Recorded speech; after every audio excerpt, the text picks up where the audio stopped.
Welcome back to First Take. The Miami Dolphins released wideout Tyreek Hill yesterday after a season where he was sidelined for the majority with an injury. Hill injured his knee in Week 4, missed the remainder of the season. He's now a free agent for the first time in his career. Now, prior to joining the Dolphins, Hill was part of the Kansas City Chiefs. They restructured Patrick Mahomes' contract this week, did the Kansas City Chiefs, lowering his cap number significantly to create over $43 million in salary cap space. Ironically, also, Hill's old teammate Chris Jones of the Chiefs took notice of Hill's recent free agency, tweeted this out at Cheetah. It's time. Okay, so now it feels like all these little breadcrumbs are leading us maybe to the Kansas City Chiefs, as Louis Riddick joins us here on First Take. What team needs Tyreek Hill the most, though, Louis? Is it the Chiefs or is there someone else? Yeah, I think it's the Chiefs because not only do they need him, he needs them. He needs this kind of structure. Look, and I think one of the reasons why, primarily, is because it's something that really kind of has flown under the radar, but it's the return of Eric Bieniemy in Kansas City. And he was brought back there for a very specific reason. And that's because accountability on that side of the football, on the team as a whole, really is something that Eric really specializes in. And that's probably one of the biggest influences that he had on this football team that it missed when he was gone.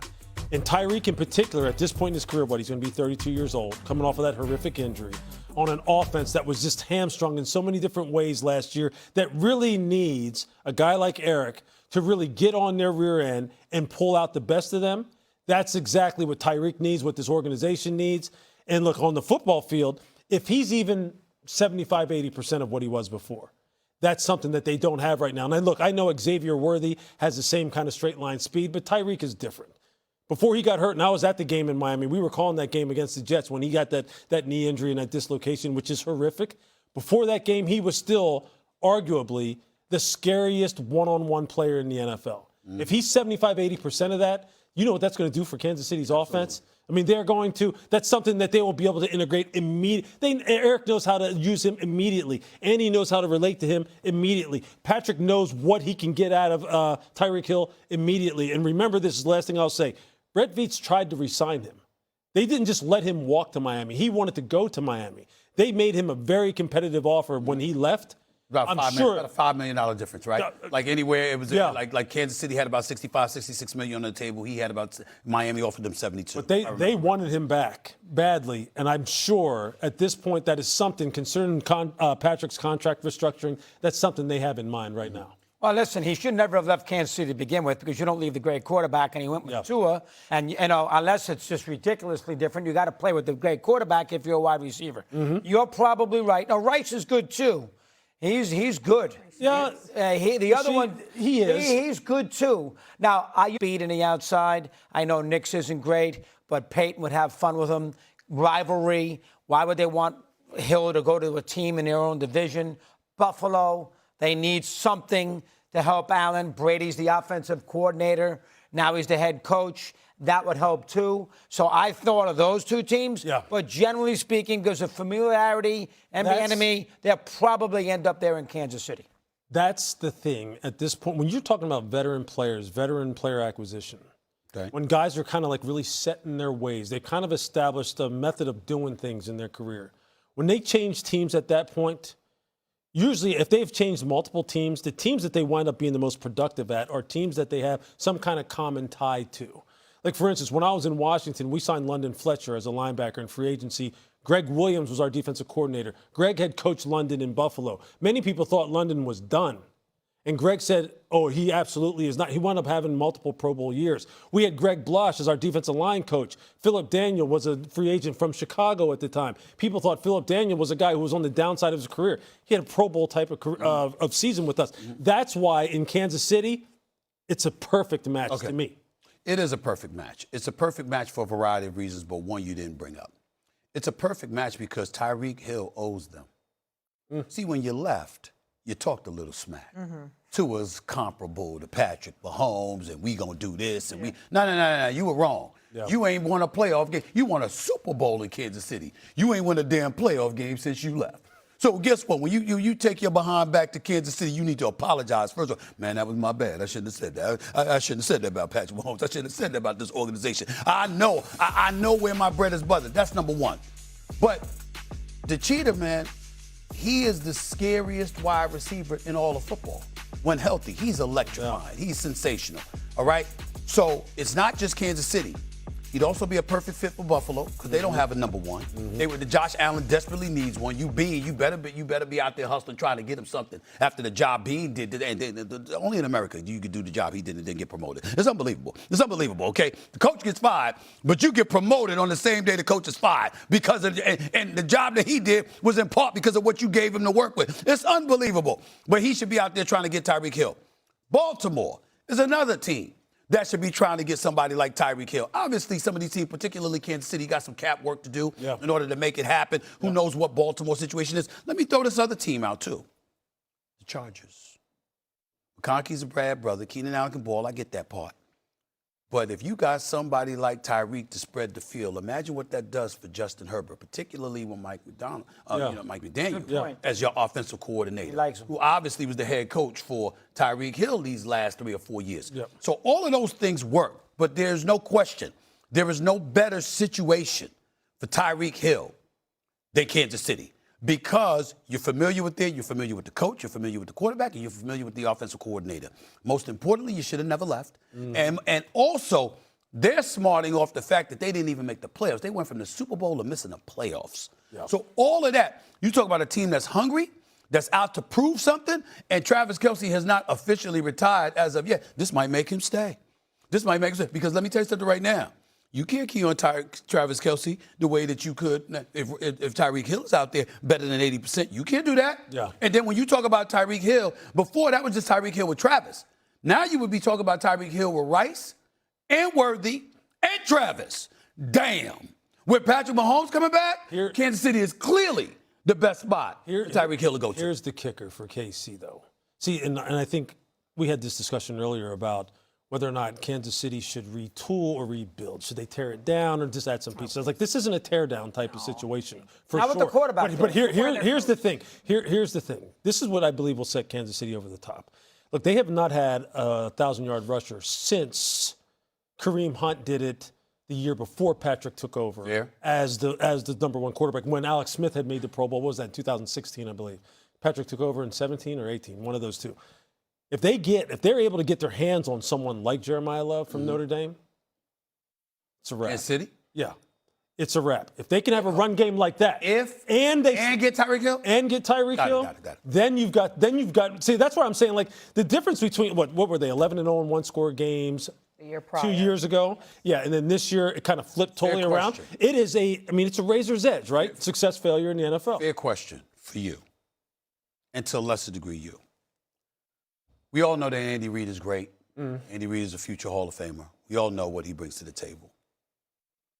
Does it get to a point where your system is too familiar and you need something fresh to throw in the mix?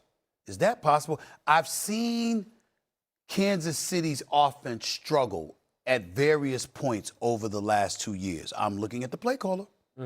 I'm looking at a play caller that people are very, very familiar with, that's been around quite a long time. We see Jim Harbaugh, what does he do? He goes out and he gets McDaniel because you need some fresh blood up in the mix to sort of change things up. I know that Kansas City brought back Eric Bieniemy, but that doesn't mean that Andy Reid is going to surrender play calling responsibilities. Listen, the one thing that I faulted Andy Reid with, other than the fact that he got completely outclassed in the Super Bowl last year against Philadelphia because he had no answer. That's the only time I've ever said a critical word about Andy Reid because I think he's phenomenal. But the only other time I said something was when Eric Bieniemy was there. You know he wants to be a head coach. And you never fully gave him play calling responsibilities. Right. I thought that hurt his chances. Is that going to be more the same? Or are things going to change up and you're going to let it loose? I think that's obviously a fair question. I would assume that at this point, and I have not talked to Andy about that, but that is something I will ask him about in due time. Look, I think Andy does a great job every offseason of studying other offenses at all levels of football, whether it be high school, college, pros, and he takes stuff from everyone to try and keep the Rolodex, so to speak, refreshed and come up with new things. Eric is someone who I think will inject kind of a new thought, a new school of thought as far as play sequencing, when to take shots, when to really integrate the running game on a more consistent basis, that maybe Matt Nagy had. And I think a lot of that also is going to be dictated by the personnel that they have. Look, they really weren't a strong running team because they don't have that kind of guy. They don't have that kind of back. And look, and Brett Veach, when I was in Philadelphia, Brett Veach was the one who was responsible for us drafting LaShawn McCoy. He knows how to scout running backs. I know people say, well, how did he do with Clyde Edwards-Helaire? Okay, everyone misses and maybe misjudges now and then. But I'll tell you what, Jeremiah Love, considering where they're sitting right now, will he slide down tonight? Will they be able to get a hold of him? I don't think there's any question that they have to make that a priority. As far as your point is concerned, I think Eric will have as big an imprint on this offense now as he's ever had at any point in time under Andy. Because, look, Andy's reaching the edge of his career, end of his career, too. Saying. And I think he's sitting here going, hey, look, the game continuously evolves. Eric may have some new ideas. Maybe I didn't take account for before. Maybe I didn't didn't allow him to really integrate as much before as I will now. I think everything is on the table now. But Chiefs have the 9th pick. Yep. Saints have the 8th pick. If I were the Saints, I'm drafting Love.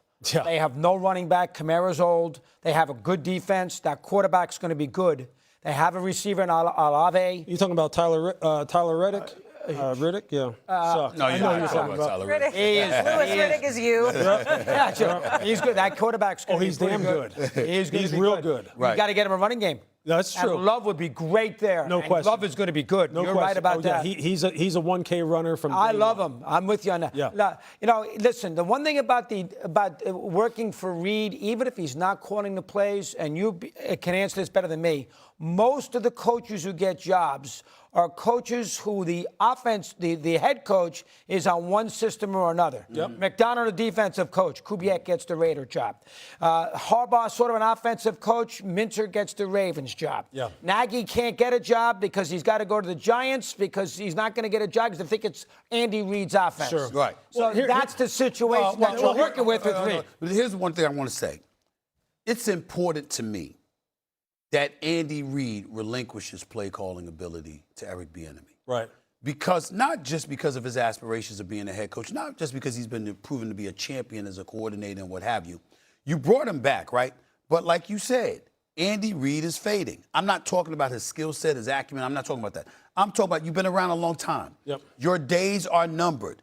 It's all right to pass that baton. Yeah. And before you pass the baton officially to him, because I'm hoping he came back because he's going to be the next head coach for the Kansas City Chiefs. That's what I'm hoping and praying for because, damn it, how many times you going to have him in the house? You clearly believe in him enough to make him an offensive coordinator. How about giving him a shot as a head coach eventually when Andy Reid wants to walk away? But I'm saying if you're Andy Reid, how about helping that process by relinquishing those play calling? Now, of course, as the head man, you go like this. Look, man, this is what we need to do. Look, man, here's what we need to do. You can do that. But let the man call some damn plays. Let me speak to that real quickly here. Sure. I know we need to go. When I was in Philadelphia and Marty Mortenweg was the offensive coordinator. I remember. Okay, as a scout, I was on the headset on game day. I know what the information flow was like. And I know Andy started off the year calling the plays and then turned it over to Marty because the offense was stalling. Right. And he wasn't telling him every play what to call. Right. He would give him suggestions, but trust me, when he turns it over, he turns it over. It is that coordinator's job. And see, and those are the things that owners need to understand. When he says he's turned it over, because you see his mouth moving on the sideline doesn't mean he's calling the plays. Right. It means he's talking to the offensive coordinator. Yeah, but at some point, when you consider how many bites at the apple Eric Bieniemy supposedly Sure, there's other things involved. I mean, there's other things involved, but the bottom line is that Andy Reid, the perception of him calling the plays, that's hurt Eric Bieniemy's chances. 100%. You got to make sure that doesn't happen this go round. That's right. It feels like he's got a really good opportunity here. Last year, the Chiefs had issues everywhere with drops and their receivers. They were in the bottom half in terms of receiving yards. Their run game wasn't good. Their offensive line had problems. So he's got a lot to work with this season with the Chiefs. No question. Only one way to go, it feels like, for that team. Coming up here on First Take, George Pickens had a stellar season. But is it time to show him the money? Would putting the tag on him be the right call? Get your popcorn ready for this, of course. Plus, the NBA draft, loaded with talent, and some NBA teams are tanking to better their odds. Wait until you hear what Mark Cuban had to say about it. We're off and running here on First Take. After this, what is this like? This is like country music?